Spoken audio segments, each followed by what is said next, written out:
Good morning friend, नमस्कार। अगर हम ये कहते हैं कि हम बहुत श्रेष्ठ थे एक समय और आज हम वैसे नहीं हैं, तो एक बात तो निश्चित है कि ये हमारी बहुत बड़ी विफलता है। अगर कोई प्रजाति, कोई समाज, कोई राष्ट्र, कोई संस्कृति ये कहती है कि हम श्रेष्ठ थे लेकिन आज नहीं है, तो निश्चित रूप से कहीं न कहीं बीच में गलत हुआ है और ये हमारी बहुत बड़ी विफलता मानी जाएगी। तो कुल कहने का मतलब ये है, मैसेज ये है कि हम श्रेष्ठ थे, हम बहुत महान थे, हम बहुत बड़े वैज्ञानिक थे, हम ऐसे थे, हम वैसे थे। बात ये कहने से नहीं बनने वाली है, बल्कि बात तब बनेगी जब हम ये कहें कि हम श्रेष्ठ थे, आज हम और श्रेष्ठ हैं और कल को हम और श्रेष्ठ हो जाएंगे। जैसा कि विवेकानंद ने कहा था कि हम मानवता को वहाँ ले जाना चाहते हैं जहाँ न तो वेद हो, न तो कुरान हो, न तो बाइबिल हो। यानी कि हम मानव प्रजाति को वहाँ जाने की आवश्यकता है जहाँ ये पुरानी चीज़ें ख़त्म हो जाएं और इनसे बेहतर नई चीज़ें हमारे सामने आए। विवेकानंद शायद यही कहना चाहते थे कि हम मानवता को वहाँ ले जाना चाहते हैं जहाँ न वेद बचे, न कुरान बचे, न बाइबिल बचे, न इस तरह का कोई भी हज़ार लाख साल पुराना ग्रंथ बचे। अगर हम बार बार ये कहते हैं कि हम हमारी संस्कृति जो 10,000 साल पहले थी, 5,000 साल पहले थी, बहुत श्रेष्ठ महान थी, तो इसका मतलब साफ साफ ये हुआ कि हमारी जो यात्रा रही 10,000 साल से आगे की, वो तो निष्फल रही। हम कुछ अचीव नहीं कर पाए। हमने वेस्ट किया पूरे इस यात्रा को। तो कहने का तात्पर्य यह है कि ठीक है, हमें अपने इतिहास को याद रखना चाहिए, हमें अपने पुरखों को, बुज़ुर्गों को सम्मानित करना चाहिए, लेकिन इसका कतई ये मतलब नहीं है कि हम फिर से जो है पाषाण युग में जाने की सोचें। तो मैं यही कहूँगा सभी संस्कृति मानने वालों से, सभी धर्मों को मानने वालों से कि 5,000 10,000 साल पहले की पुरानी चीज़ों के पीछे लकीर का फ़कीर बनने का वक्त नहीं है। हमने पहले ही बहुत समय गंवाया है। जैसा कि साबित होता है दुनिया में, जो मानव प्रजाति के बीच जो द्वंद्व है, जो युद्ध है, छोटी छोटी बातों पे जो लड़ाइयाँ हैं, जो संघर्ष है, वो साबित करता है कि हमारी ये पूरी यात्रा मूर्खतापूर्ण रही है। हमारे पुरखे निश्चित रूप से हमसे श्रेष्ठ थे। हम इसका मतलब यही हुआ कि हमने नीचे से ऊपर की तरफ ऊर्ध्वगामी यात्रा नहीं की, बल्कि हमारी पूरी यात्रा जो सभ्यता की यात्रा रही है वो अधोगामी रही है। यानी कि हम ऊपर से नीचे की तरफ आए हैं, तभी तो हम ऊपर की चीज़ों को याद कर रहे हैं, पीछे की चीज़ों को याद कर रहे हैं। हम पीछे से जब चले हैं तो हम गिरते चले गए हैं संभवतः।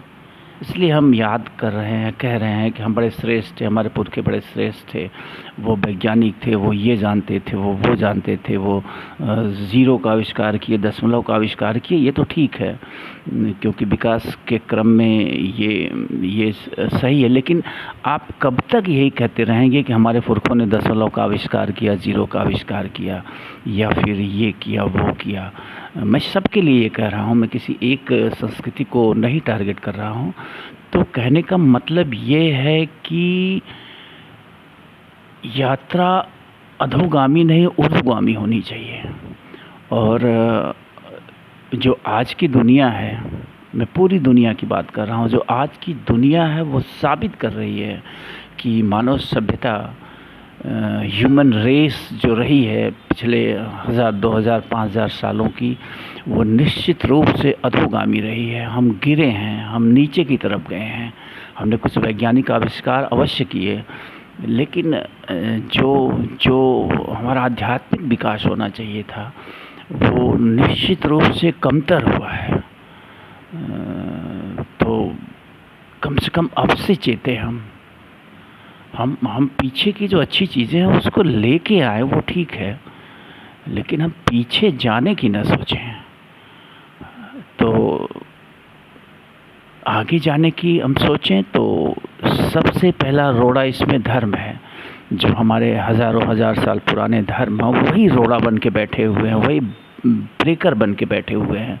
तो हमें उस ब्रेकर्स को पार करना होगा। और आज की इस दुनिया में जो है हमें विज्ञान की दृष्टि से देखना होगा, आधुनिक विज्ञान।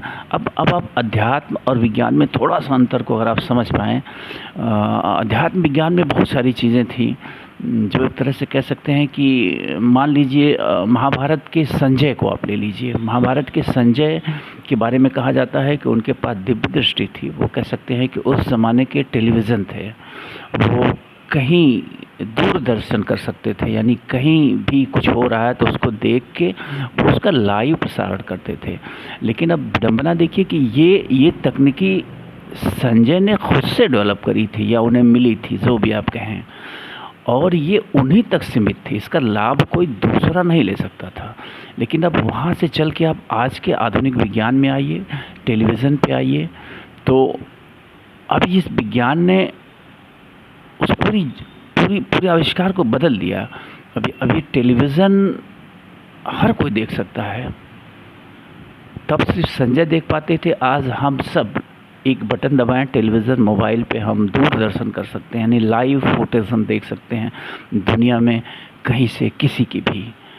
तो विज्ञान की दृष्टि से देखिए, आपके हाथ में मोबाइल है, देखिए हम सब मोबाइल यूज़ करते हैं, लेकिन कितना बड़ा करिश्मा है हम कभी सोचने की कोशिश नहीं करते हैं।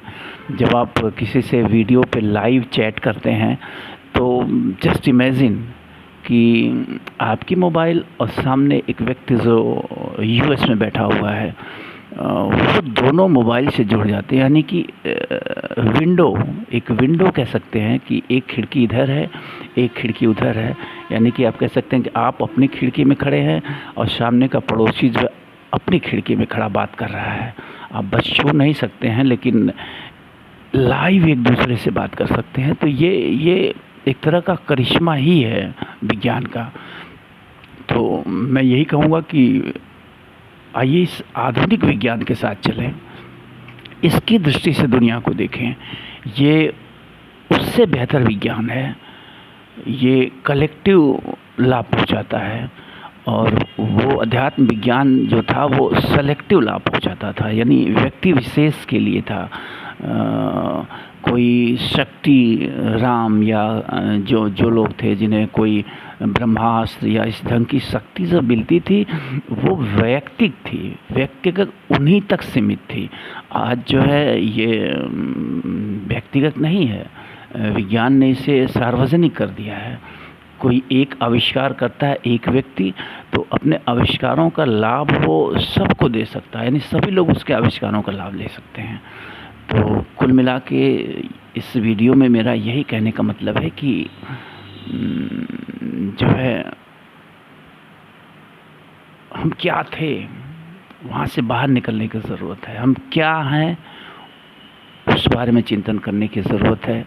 हम आने वाले समय में कहाँ पहुँच सकते हैं उस गोल को सेट करने की ज़रूरत है। तो बस आज का यही संदेश था, आज का यही मैसेज था। धन्यवाद, फिर मिलेंगे।